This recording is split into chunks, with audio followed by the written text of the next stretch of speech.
Hello students, कैसे हो। मैं संदीप शर्मा और आप देख रहे हो मेरा यूट्यूब चैनल बिक्स इंस्टीट्यूट, जिस पे आपका स्वागत है। तो बच्चों, अपन यूनिट नंबर फर्स्ट पढ़ चुके हैं, यूनिट नंबर सेकंड पढ़ चुके हैं। आज अपन क्या स्टार्ट कर रहे हैं, अपनी जो यूनिट नंबर 7 है उसको स्टार्ट कर रहे हैं, जिसका नाम है photo electric effect and matter waves. और ये आपकी जो ये यूनिट है वो कौन से पार्ट का पोर्शन है, आपका मॉडर्न फिजिक्स का पोर्शन है। तो अपन देखेंगे कि फोटो इलेक्ट्रिक इफेक्ट क्या होता है, मैटर वेव क्या होती है, किस तरीके से उनको कैरेक्टराइज किया जाता है। तो आपका इसमें भी सबसे फर्स्ट टॉपिक आता है जिसका नाम है क्वांटम थ्योरी ऑफ लाइट। अब क्वांटम थ्योरी ऑफ लाइट से पहले मैं आपको ये बताना चाहूंगा कि आपकी जो ऑप्टिक्स होती है, जो इससे पहले वाली यूनिट है, उसमें आपको क्या बताया जाता है कि आपकी जो लाइट है, उसे लाइट से रिलेटेड अलग अलग साइंटिस्ट ने अलग अलग थ्योरी क्या की थी, प्रपोज की थी। और उन्हीं अलग अलग थ्योरी में कुछ थ्योरीज आपको डिफाइन करती है कि लाइट की आपकी कैसी नेचर होती है, पार्टिकल नेचर होती है। कुछ थ्योरीज आपको ये एक्सप्लेन करती है कि लाइट है उसकी कैसी नेचर होती है, वेव नेचर होती है। उन्हीं थ्योरी में आपकी एक थ्योरी होती है जिसको कहते हैं क्वांटम थ्योरी ऑफ लाइट, और इसका यूज अपने पास यहाँ पे आएगा। तो अगर आप इस थ्योरी की बात करोगे तो इस थ्योरी में आपके पास क्या बताया गया कि जैसे अगर आप कोई लाइट सोर्स लोगे, तो लाइट सोर्स से जो लाइट है वो one place to another place जब प्रोपोगेट करेगी, क्या मीनिंग हुआ कि आपने अगर किसी लाइट सोर्स से लाइट का प्रोपोगेशन करवाया one place to another place, तो जो आपका लाइट का प्रोपोगेशन होता है वो एक फिक्स अमाउंट के पैकेट की फॉर्म में होता है। या ऐसे कह सकते हो कि लाइट है वो एक जगह से दूसरी जगह पैकेट की फॉर्म में जाती है, और ये जो आपका पैकेट होता है वो एक फिक्स अमाउंट का होता है, और इस फिक्स अमाउंट के पैकेट को नाम दिया जाता है आपका फोटोन। दोबारा से सुनना बच्चों कि आपके पास अगर आपने कोई लाइट सोर्स लिया और उस लाइट सोर्स से अगर आपने लाइट है वो one place to another place क्या कराई, प्रोपोगेट कराई, तो लाइट का प्रोपोगेशन एक फिक्स पैकेट की फॉर्म में होता है। और पैकेट्स की फॉर्म में होने के कारण ये जो आपका फिक्स पैकेट होता है, इस फिक्स पैकेट को नाम दिया जाता है आपका फोटोन। और आप कह सकते हो इस तरीके से कि जो लाइट एनर्जी है वो एक फिक्स पैकेट के इंटीग्रल फॉर्म में क्या करती है, एग्जिस्ट करती है।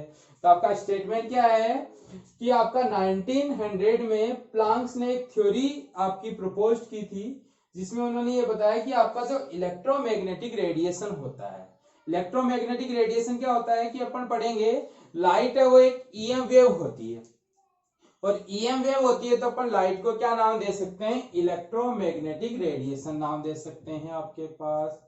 तो इसमें यह बताया गया है कि आपका जो इलेक्ट्रोमैग्नेटिक रेडिएशन होता है या आपकी जो लाइट है वो क्या होती है, क्वांटाइज्ड होती है। क्वांटाइज का मीनिंग मैंने आपको यूनिट फर्स्ट में पढ़ाया था कि अगर आपके पास क्या हो कि कोई क्वांटिटी हो पैकेट्स की फॉर्म में हो या इंटीग्रल फॉर्म में एग्जिस्ट करती है, या मिनिमम अमाउंट का एक फिक्स इंटीग्रल मल्टीपल हो, तो अपन उसको क्वांटाइज फॉर्म कर देते हैं, यानी कि डिफरेंट डिफरेंट पैकेट की फॉर्म में देखने को मिले। And exist in elementary amount, यानी कि आपका एक मिनिमम अमाउंट की फॉर्म में भी क्या करती है, एग्जिस्ट करती है। और उस मिनिमम एलिमेंट्री अमाउंट को अपन किस नाम से जानते हैं, फोटोन के नाम से जानते हैं। बच्चों, इस एलिमेंट्री अमाउंट का मीनिंग क्या हो गया कि आपके पास जब लाइट की एनर्जी कैलकुलेट करोगे तो आप क्या कैलकुलेट करोगे, सबसे पहले कैलकुलेट करोगे कि कितने पैकेट अवेलेबल हैं और एक पैकेट की एनर्जी कितनी है। तो लाइट आपकी उस एक पैकेट की एनर्जी की इंटीग्रल फॉर्म में क्या करती है, एग्जिस्ट करती है।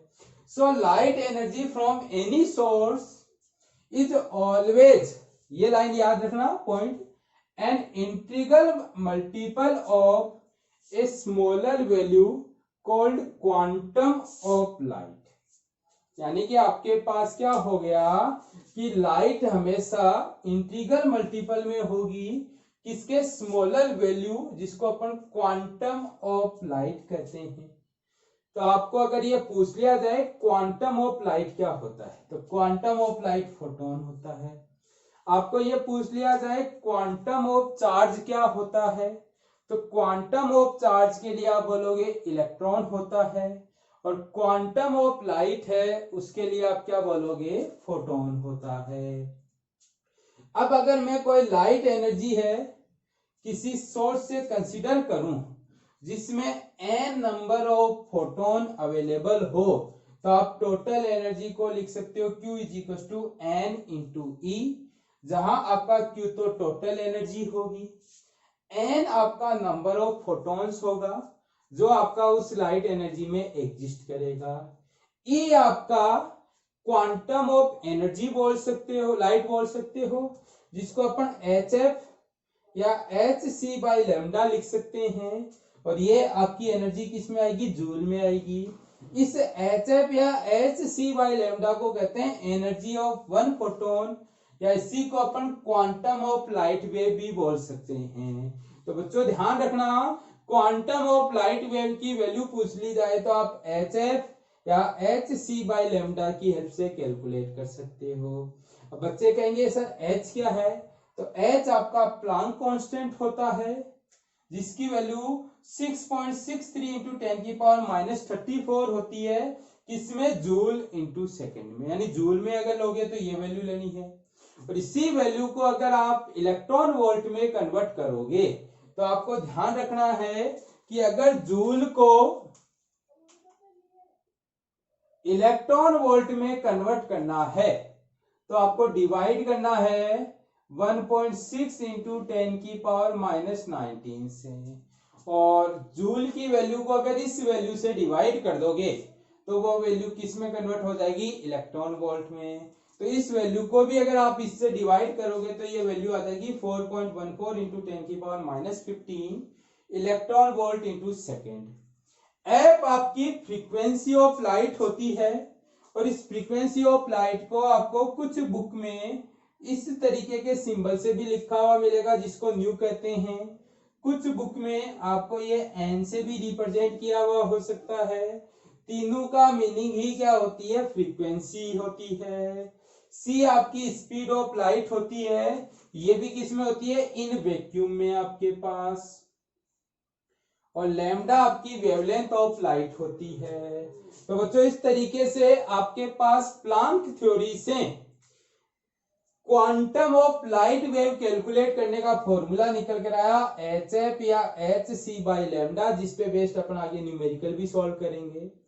अब आप इस HC यानी H की वैल्यू ये ली और C की वैल्यू ये ली, दोनों को मल्टीप्लाई करके यहाँ पुट किया तो आपके पास ये नियरली अप्रोक्सीमेट वैल्यू आएगी 12,400 अपॉन में लैम्डा को किस में पुट करना है, एंगस्ट्रॉम में, तो ये आंसर किस में आएगा, इलेक्ट्रॉन वोल्ट में। तो ऊपर वाला आंसर तो आपका जूल में है, नीचे वाला आंसर किस में आपका इलेक्ट्रॉन वोल्ट में है।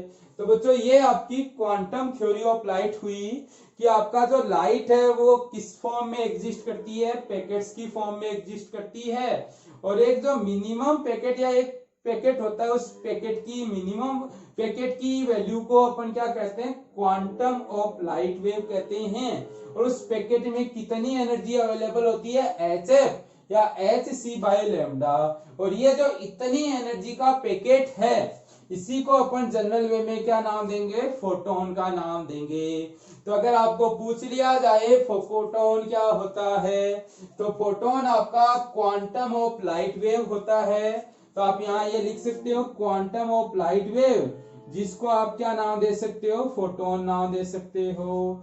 ऐसे अगर क्वांटम ऑफ चार्ज पूछ लिया जाए तो आपके पास क्या आंसर आएगा, इलेक्ट्रॉन आंसर आएगा। कोई दिक्कत नहीं बच्चों, इसमें तो आपको क्लियर है, तो आप एक बार इसका स्क्रीनशॉट ले लीजिए।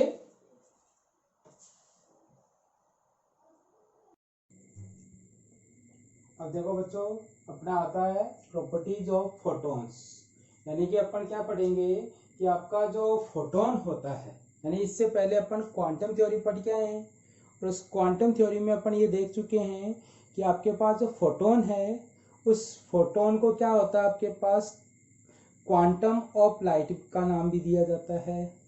उस क्वांटा ऑफ लाइट या जो फोटोन है उनमें क्या क्या प्रॉपर्टीज होती है उसी की बात करेंगे। तो आपकी फर्स्ट प्रॉपर्टी है कि ये सोर्स ऑफ रेडिएशन, यानी कि अगर अपन किसी भी रेडिएशन का अगर कोई सोर्स कंसीडर करेंगे, emits energy in form of photons. पढ़ के आए हैं कि आपका जो रेडिएशन है किसी भी सोर्स से वो किसकी फॉर्म में होगा, फोटोन की फॉर्म में।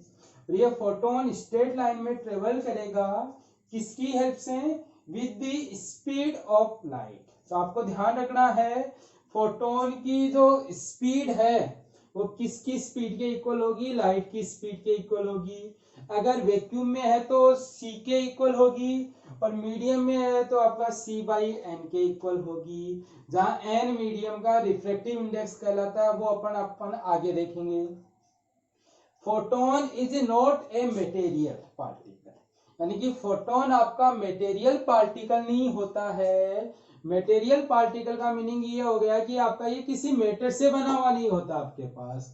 ये क्या होता है, एक पैकेट ऑफ एनर्जी होता है, यानी कि आपके पास मिनिमम जो अमाउंट होता है एनर्जी का जो लाइट में अवेलेबल होता है उसको डिफाइन करने के लिए अपन क्या करते हैं, इसका यूज लेते हैं आपके पास। यहाँ तक फर्स्ट प्रॉपर्टी में किसी बच्चे को कोई दिक्कत नहीं है, चलो ठीक है। सेकेंड प्रॉपर्टी आती है फोटोन आर इलेक्ट्रिकली न्यूट्रल। तो याद रखना है कि आपका जो फोटोन है उस फोटोन का चार्ज है वो कितना होता है, 0 होता है, यानी कि इलेक्ट्रिकली न्यूट्रल होता है। इलेक्ट्रिकली न्यूट्रल होगा तो चाहे अपन इसको इलेक्ट्रिक फील्ड में पास करें या मैग्नेटिक फील्ड से पास करें, दोनों में से पास करने पे ये क्या नहीं होगा, डिफ्लेक्ट नहीं होगा। तो आपको ध्यान रखना है कि फोटोन पर ना तो इलेक्ट्रिक फील्ड का इफेक्ट पड़ेगा ना मैग्नेटिक फील्ड का इफेक्ट पड़ेगा। थर्ड आपकी जो प्रॉपर्टी आती है इसमें, उस थर्ड प्रॉपर्टी का नाम है कि energy of photon depends upon its frequency. ध्यान रखना है, बहुत इंपॉर्टेंट प्रॉपर्टी है बच्चों, कि आपके पास किसी भी फोटोन की जो एनर्जी होती है वो एनर्जी किस पे डिपेंड करेगी, ओनली एंड ओनली किस पे डिपेंड करेगी, फ्रीक्वेंसी पे डिपेंड करेगी। मीडियम को चेंज करने पर आपके पास इसकी एनर्जी में किसी भी तरीके का चेंज नहीं आएगा। इसका मीनिंग क्या हुआ कि अगर अपन क्या करते हैं, मीडियम को चेंज करेंगे तो फोटोन की स्पीड चेंज होगी, वेवलेंथ चेंज होगी, बट फ्रीक्वेंसी सेम रहेगी। और फ्रीक्वेंसी सेम रहेगी तो आप इसका मीनिंग ये कह सकते हो कि उसकी जो एनर्जी है वो भी क्या मिलेगी, कांस्टेंट मिलेगी।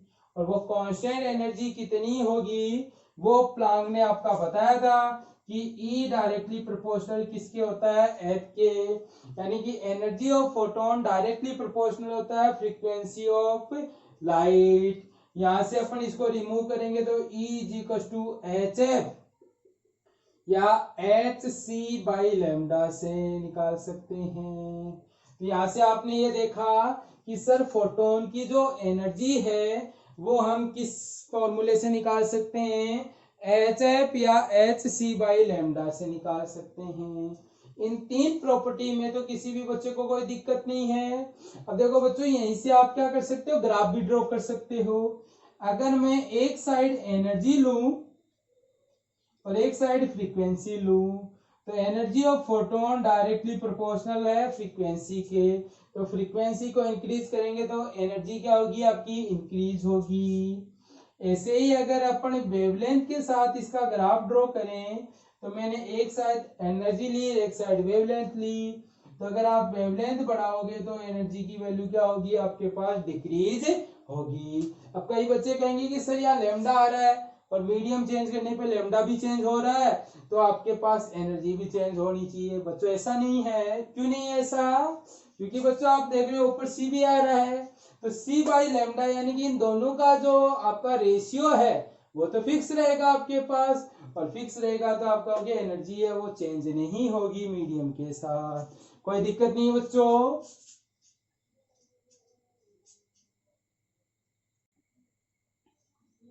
अब देखो बच्चों, इसकी जो फोर्थ प्रॉपर्टी आती है फोटोन की, उस फोर्थ प्रॉपर्टी में आपका जो फोटोन है उसके टू टाइप्स के मास क्या होते हैं, डिफाइन होते हैं। एक तो होता है इसका रेस्ट मास, और जो रेस्ट मास होता है फोटोन का वो क्या होता है, 0 होता है। और इसका मीनिंग क्या हुआ, इसका मीनिंग ये हुआ आपका मास of photon in rest state. अगर आपका फोटोन रेस्ट स्टेट में है उस टाइम पे उसका मास क्या है, वो रेस्ट मास कहलाता है। और एक आपका कहलाता है mass in motion state, mass in motion state, यानी अगर आपका फोटोन है वो मूव करेगा तो मूविंग कंडीशन में उसका जो मास होता है उसको अपन नाम देते हैं, बच्चों ध्यान रखना बहुत इंपॉर्टेंट पॉइंट है। और उस मास को नाम दिया जाता है आपका इक्विवेलेंट मास ऑफ फोटोन। तो ध्यान रखना रेस्ट मास तो 0 होता है और उसका जो इक्विवेलेंट मास है वो नॉट इक्वल टू 0 होता है। और इसकी कैलकुलेशन कर रहे हैं अपन यहां से कि आप क्या देख रहे हो कि बाई प्लांक्स थ्योरी,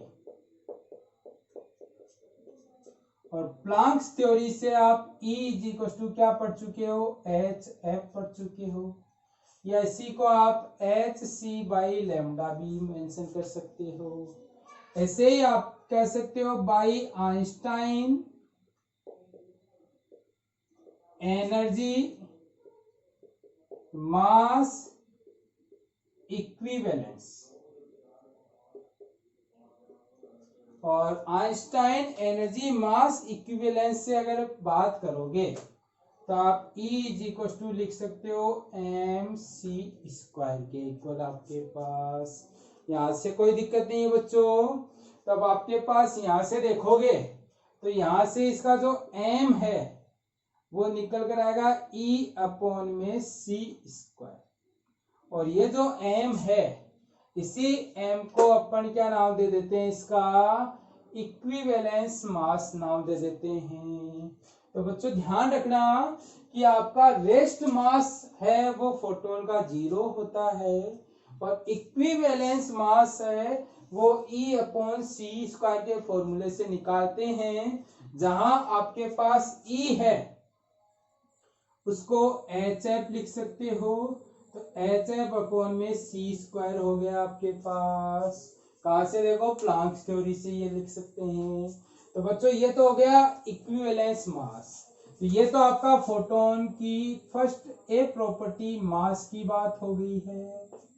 ऐसे ही अगर मैं फोटोन का क्या कैलकुलेट करना चाहूं, मोमेंटम कैलकुलेट करना चाहूं, तो मोमेंटम ऑफ फोटोन अगर निकालें तो आप जनरल फॉर्मूला मोमेंटम का क्या जानते हो, मोमेंटम का जनरल फॉर्मूला जानते हैं मास इनटू वेलोसिटी। यही फॉर्मूला जानते हैं बच्चों मोमेंटम निकालने का। तो आप यहां से लिखोगे P ऑफ फोटोन, यानी आप किसका मोमेंटम निकाल रहे हो, फोटोन का। तो P ऑफ फोटोन यानी कि मास of photon into velocity of photon. जानते हैं बच्चों ये मास ऑफ फोटोन, देखो वहां से आप HF/c² लिख सकते हो और यहां से आपके पास c इसकी स्पीड हो गई, एक c से एक c ने मारा, और यहां से आपका P फोटोन है वो आपके सामने निकल कर आया HF/c। तो अगर किसी बच्चे को क्या निकालना हो, मास of photon momentum of photon निकालना हो तो वो निकाल सकता है HF/c के फॉर्मूले से। यही बच्चों आप इस फॉर्मूले को थोड़ा सा ऐसे भी लिख सकते हो, S तो है, इस F को नीचे ले आता हूं तो मैं ये लिख सकता हूं C/F। और यहां देखो आपके पास कि इस F को नीचे ले जाऊं तो आप लिख सकते हो C/F किसके इक्वल है आपके पास, लैम्डा के। तो यहाँ से आपका h अपॉन लैम्डा भी आ गया। तो बच्चों आपने क्या देखा कि सर अगर हमें मोमेंटम निकालना है किसका, फोटोन का, तो या तो फ्रीक्वेंसी पता हो या सॉरी इसको क्या लिखो, लैम्डा लिखो बच्चों, या आपके पास क्या पता हो, वेवलेंथ पता हो। आपने यहाँ क्या सब्स्टिट्यूशन किया है, यहाँ आपने ये सब्स्टिट्यूशन किया है कि लैम्डा इज इक्वल टू किसके इक्वल है, सी अपॉन में एफ के। तो एक बार और बच्चों देख लो कि फोर्थ प्रॉपर्टी आपको कहती है कि फोटोन का एक तो मास डिफाइन होता है। मास दो तरीके के होंगे, रेस्ट मास और दूसरा होगा मूविंग स्टेट में मास। रेस्ट मास है वो आपका 0 होता है, मूविंग स्टेट का mass equivalent mass of photon कहलाता है आपका, और इस इक्विवेलेंट मास ऑफ फोटोन को नॉट इक्वल टू 0 लिखते हैं, और ये आपका m equal to E by c square या h f upon c square के फॉर्मूले से कैलकुलेट करते हैं। अब मोमेंटम की बात करोगे तो मोमेंटम मास इंटू वेलोसिटी होता है, जहां से अपने ये फॉर्मूला निकाल सकते हैं। यही अगर आप क्या करो कि अगर बच्चों में थर्ड प्रॉपर्टी आपको ये पूछूं, एक बार आप इसका स्क्रीनशॉट ले लेना ताकि आपको थर्ड प्रॉपर्टी पढ़ा दूं मैं। तो अब आप अगर थर्ड प्रॉपर्टी की बात करोगे बच्चों फोर्थ में सी पॉइंट की, तो मैं अगर आपको ये कहूं वेवलेंथ निकालो साहब, तो सी पॉइंट आप क्या कह सकते हो, वेवलेंथ का। तो वेवलेंथ अगर आपको निकालनी है तो अभी अपन ने पढ़ा पी फोटोन है वो आपका h अपॉन लैम्डा के इक्वल है। देखो लिखा हुआ है बच्चों आपके पास, तो यहां से आप लैम्डा फोटोन है वो लैम्डा फोटोन निकाल सकते हो h अपॉन में p फोटोन के फॉर्मूले से आपके पास। तो बच्चों आपने यहां से क्या सीख लिया कि आपके पास जो फोटोन है उस फोटोन में ये आपकी प्रॉपर्टीज होती है। इसमें एक और प्रॉपर्टी ध्यान रखनी है बच्चों, और वो प्रॉपर्टी भी आपकी सबसे इंपॉर्टेंट प्रॉपर्टी है आपके पास, और वो प्रॉपर्टी आपको क्या बताती है वो देखो।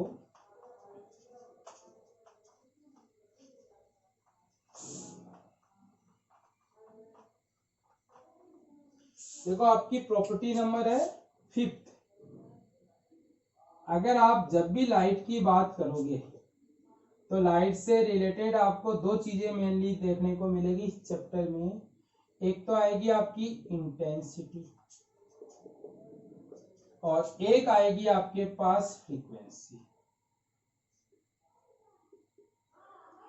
अगर इंटेंसिटी को I से लिख दूं मैं यहाँ पे, और फ्रीक्वेंसी को अगर मैं F से लिख दूं, तब आपके पास, और लाइट की एनर्जी को मैं अगर E से लिख दूं, तो आपको ध्यान रखना है कि अगर मैं कहूं इफ, और आपके पास एक और चीज लिख रहा हूं मैं n है आपके पास नंबर ऑफ फोटॉन्स। ये अपन कहां पढ़ के आए हैं, ये अभी अपन क्वांटम थ्योरी में पढ़ के आए हैं। तो मैंने कहा कि इफ I कांस्टेंट है, I कांस्टेंट का मीनिंग इंटेंसिटी कांस्टेंट है, और F है वो वेरिएबल है। F वेरिएबल का मीनिंग फ्रीक्वेंसी क्या रखी है मैंने, वेरिएबल रखी है। तो आपको याद रखना है कि आपका n है वो तो कांस्टेंट मिलेगा। n का मीनिंग क्या, आपके पास फोटोनों के नंबर तो कांस्टेंट मिलेंगे, बट आपकी जो E है, E क्या है आपके पास, एनर्जी ऑफ फोटोन, वो क्या हो जाएगी आपके पास, वेरिएबल हो जाएगी। E क्या है, एनर्जी ऑफ फोटोन आपके पास। तो आपको ध्यान रखना है कि अगर आपने लाइट ली, उस लाइट में इंटेंसिटी को कांस्टेंट रखते हुए फ्रीक्वेंसी को वेरी किया, तो लाइट में प्रेजेंट नंबर ऑफ फोटोन तो कांस्टेंट रहेंगे, पर आपके पास ईच फोटोन की एनर्जी चेंज हो जाएगी। एक तो आपको ये पॉइंट याद रखना है। सेकेंड पॉइंट इसका अपोजिट कर दो। सेकेंड पॉइंट आपका इसका अपोजिट करोगे तो पॉइंट क्या कहता है कि इफ I को तो लू मैं वेरिएबल, यानी इंटेंसिटी को चेंज करूं मैं, एफ को मैं फिक्स रखूं तो आपको ध्यान रखना एन है वो वेरिएबल हो जाएंगे और एनर्जी है वो कांस्टेंट हो जाएगी। तब आपको यहां से क्या कंक्लूजन मिला? कंक्लूजन मिला कि एनर्जी है वो डिपेंड्स ऑन फ्रीक्वेंसी, यानी कि आपका एनर्जी ऑफ फोटोन है वो किस पे डिपेंड करेगा? फ्रीक्वेंसी पे डिपेंड करेगा। ऐसे एन है नंबर ऑफ फोटोन्स, ये किस पे डिपेंड करेगा? Depends on intensity. तो बच्चों आपकी जो 5th नंबर की प्रॉपर्टी है ये अपन जब फोटो इलेक्ट्रिक इफेक्ट की स्टडी करेंगे तो बहुत काम देगी। मैं कहूंगा इंटेंसिटी चेंज की मैंने लाइट की तो आप समझ आना इंसिडेंट फोटोन चेंज करती है। मैंने कहा फ्रीक्वेंसी चेंज की तो आप समझ आना कि एनर्जी ऑफ फोटोन चेंज हो गई है आपके पास। क्लियर है बच्चों? कोई दिक्कत नहीं है। तो बच्चों अपन ने इस वीडियो में क्या सीख लिया कि आपके पास फोटोन क्या होता है, प्लांक थ्योरी है वो क्या डिफाइन करती है आपके पास। क्लियर है? यहाँ तक तो कोई दिक्कत नहीं है। तो आप इसका स्क्रीनशॉट ले लीजिए और वीडियो देखने के बाद में आप कमेंट सेक्शन में कमेंट करके ये जरूर बताइएगा कि आपको वीडियो कैसा लगा, पढ़ाया हुआ समझ में आया या नहीं आया। Thank you.